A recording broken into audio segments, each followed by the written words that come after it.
her body. Cecilia Monroe. No, her daughter. She was an angel. She was such a nice girl. She's always helped everyone. Who could have done such a thing to someone like that? Our child.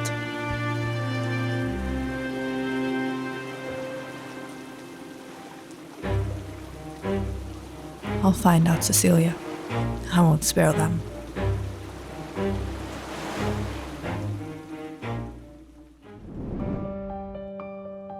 Cecilia and Felicity Monroe. They were sisters, fraternal twins, but the two were nothing alike. Cecilia, she was soft-hearted, kind, but Felicity was a rebel, always into trouble. It was about 3 years ago that Cecilia moved to Chicago to build her career. She got a job as a nurse. And after 6 months or so, Felicity moved in with her. Cecilia was supporting her,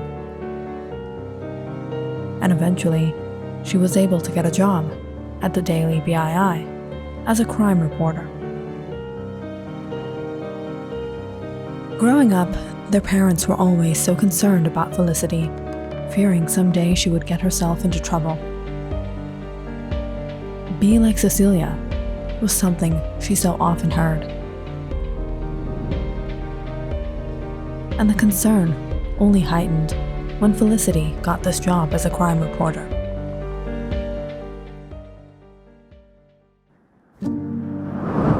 No one ever imagined something like this would happen to Cecilia. They never imagined someone would harm such a kind and loving person.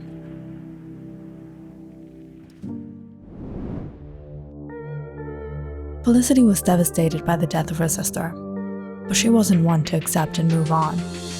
She would get to the bottom of this no matter what. But days went by, and the police had gotten nowhere in her case. How is it you haven't gotten any lead investigating her case? You know it very well, Monroe. Police don't do any work in this city.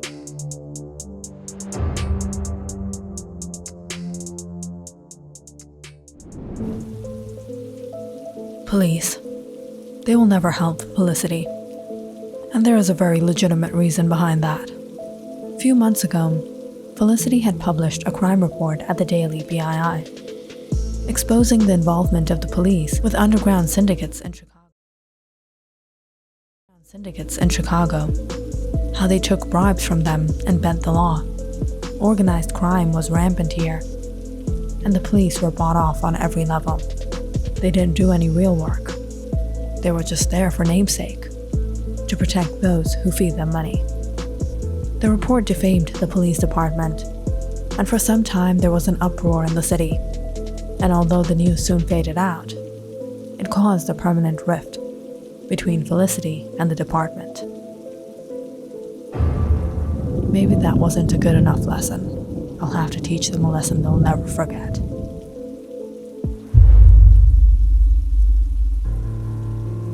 Felicity noticed a man with a dog down the block. She had been seeing him around lately. Coincidence? Felicity wasn't the type of woman anyone could mess with. She knew the kind of profession she had and the kind of place she was in. She had to be prepared.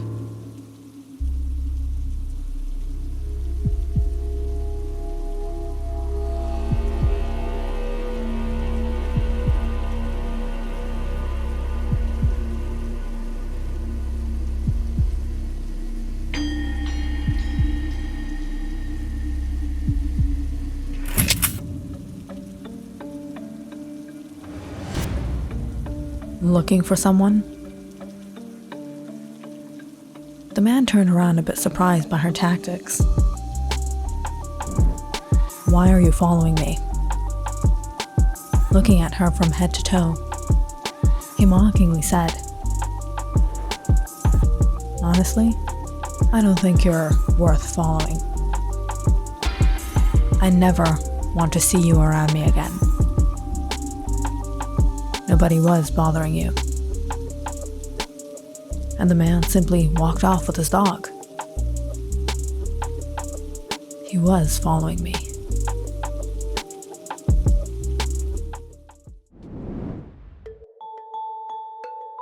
Felicity kept the matter aside and tried to focus on her real task. She had been writing a report on Cecilia's case and how the police department refused to help them. This is for the front page tomorrow. The editor scanned the report and sighed as he looked at Felicity. Felicity, I'm sorry, but Mr. Griffin said not to publish any report on this. What? Why? Felicity rushed out to Mr. Griffin's office.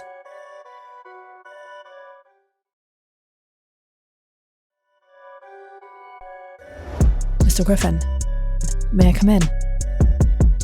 Yes, Felicity. About the report on the police department, how can we not publish it? It's on a big case. Felicity, calm down. You know this is old news now. Everyone has forgotten about it. It has been about a month, and our news has only been centered around the police department. And we're repeating the same thing. If we don't report on other venues, people will stop reading our newspapers. It would seem like we're spreading propaganda against the police department. Our newspapers won't sell.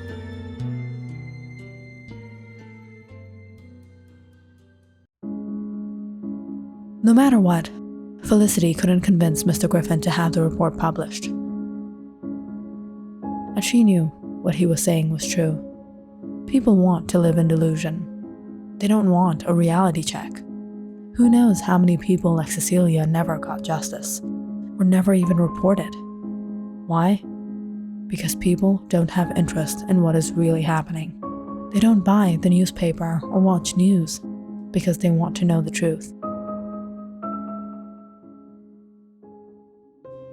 That evening, without any progress, Felicity returned home. This time, she kept an eye out on the man with the dog.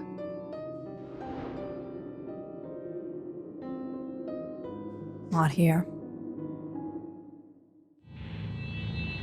But she was met with a bigger surprise when she got home. Someone had broken. The entire apartment was trashed.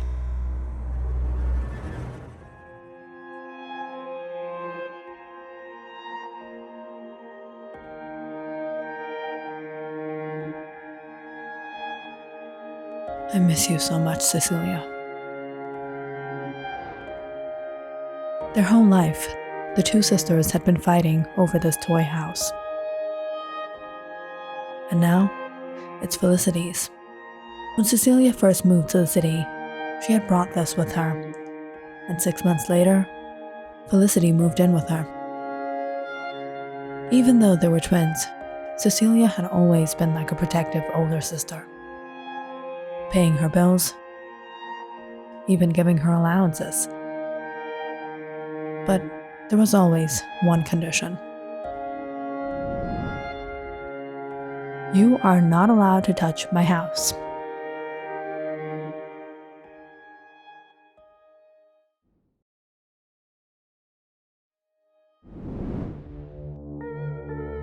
And now, their home was ransacked. It's not safe for me to stay here. Packing up a few things, Felicity decided to book into a motel that night. I need a room for a week.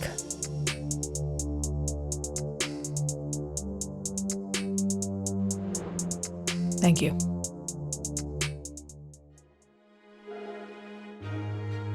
At least they won't find me here.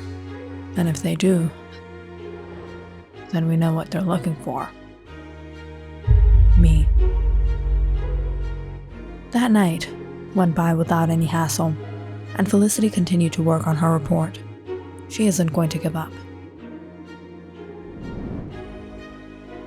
The next whole day, she went from agency to agency trying to get the report aired.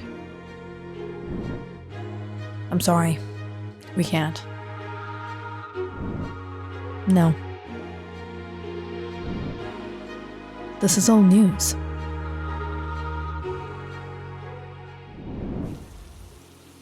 But the entire day went by, and nothing. Despair. Felicity was on her way to the motel, trying to wonder what she could possibly do.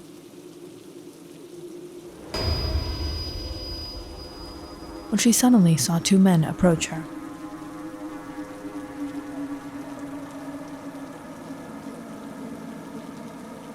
Where are you going? Move. I don't think so. When the men halted her, Felicity was about to take out her gun. But the man snatched her bag away. Oh, nice gun. Don't try to play smart with us. Where is it? Hand it over. What? What are you talking about? You know well what we're talking about. Are you going to give it? Or we have to do to you what we did to your sister.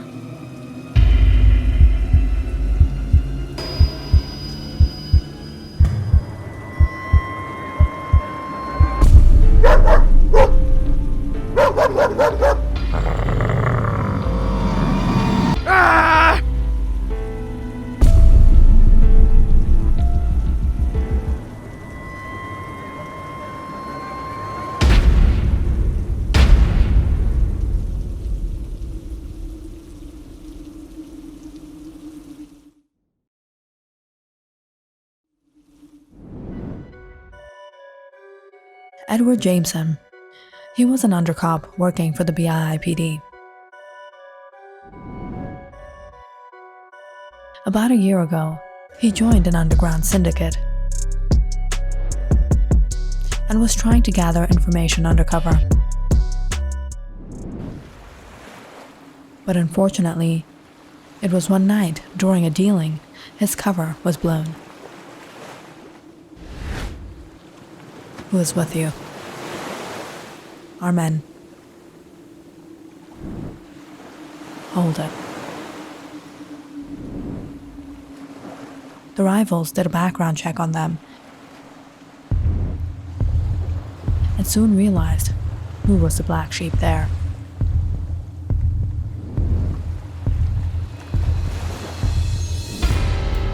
You traitors, you brought the cops. What? There was a shootout, and two of the syndicate members lost their lives. And although Edward got injured, he was able to escape.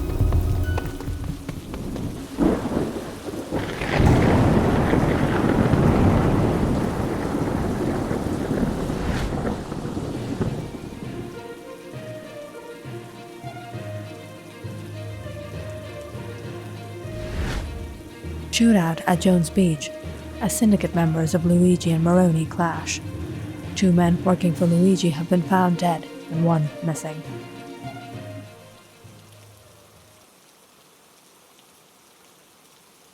That night, Cecilia was finishing up her shift before closing up and leaving, when a man walked in, injured, bleeding. That's him. I need help. You're injured. Lie down here. Keeping her calm, Cecilia brought Edward to the back and laid him down before she went to call the police.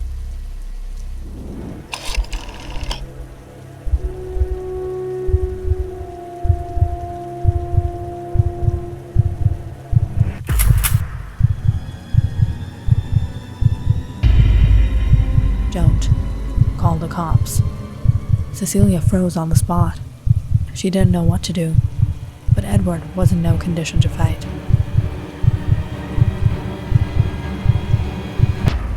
fainted from the blood loss.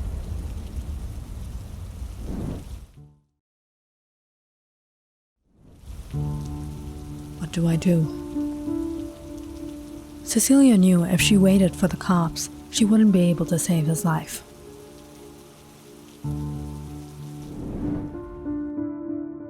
So she took him into one of the private rooms in the back and treated him. She stayed in the clinic all night. And during the day, she made sure no one else at the clinic found out.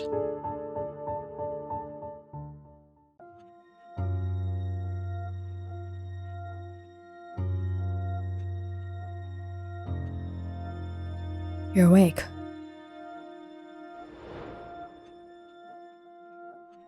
Don't worry. You're safe here. You could have called the cops.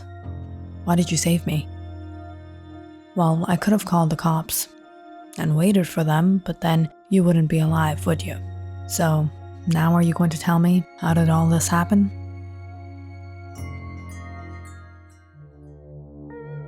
I was working undercover for the police inside the syndicate. But someone from my department gave up my cover. And now, I can't go back to the police and the syndicate is looking for me. You know something? I think I might be able to help. My sister Felicity, she's a reporter. She wrote about the police. Maybe she can help you. How long have I been out? Almost a night and a day. How is it no one knows I'm here? Well, this is a small clinic, but there are a lot of rooms. And you think this is free? Much of the people don't even have health insurance, and then how many people you think can actually afford it? These rooms lay empty much of the year. As Cecilia treated Edward and kept him safe, he grew to trust her. And gave her the film containing all the information he collected against the syndicate. Keep this safe from me.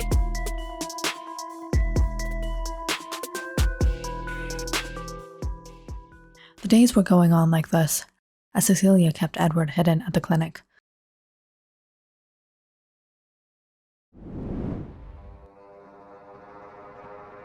But it was one day, two of the henchmen tracked their way here. Has there been a man here with a bullet injury? He's about 6'1", slim built. Just 1 minute, let me ask the head nurse.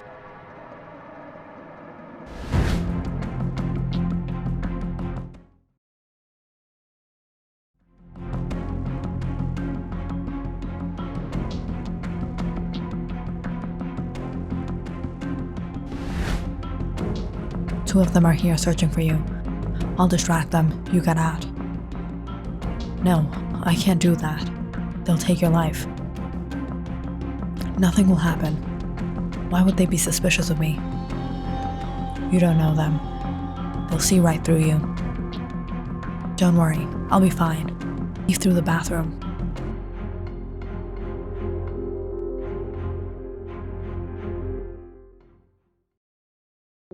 Cecilia, these men are looking for a patient about 6'1", slim built, in for a bullet injury.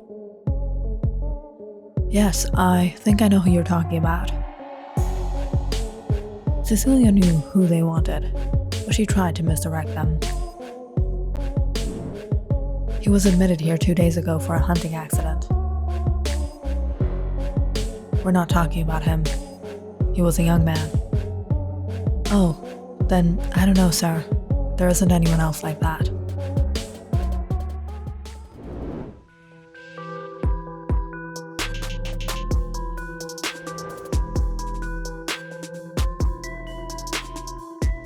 Cecilia breathed it out in relief when the men fell for it and left. She immediately went to check on Edward. Fortunately, he had escaped in time.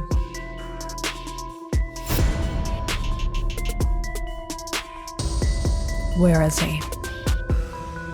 Who? And what are you men doing here? No one is allowed in the back.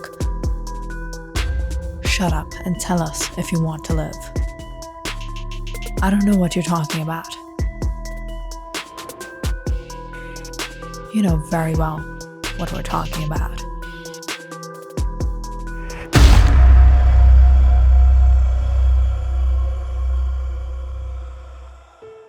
That night, it was the syndicate who took Cecilia's life and dropped her body into the lakeside.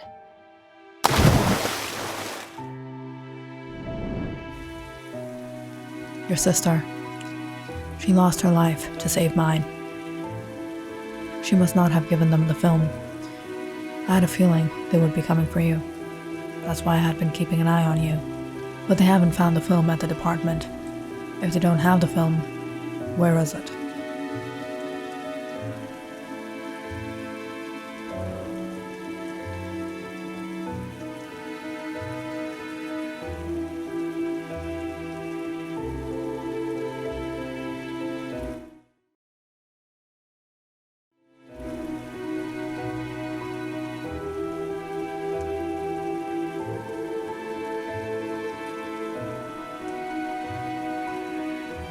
She knew I would take her home.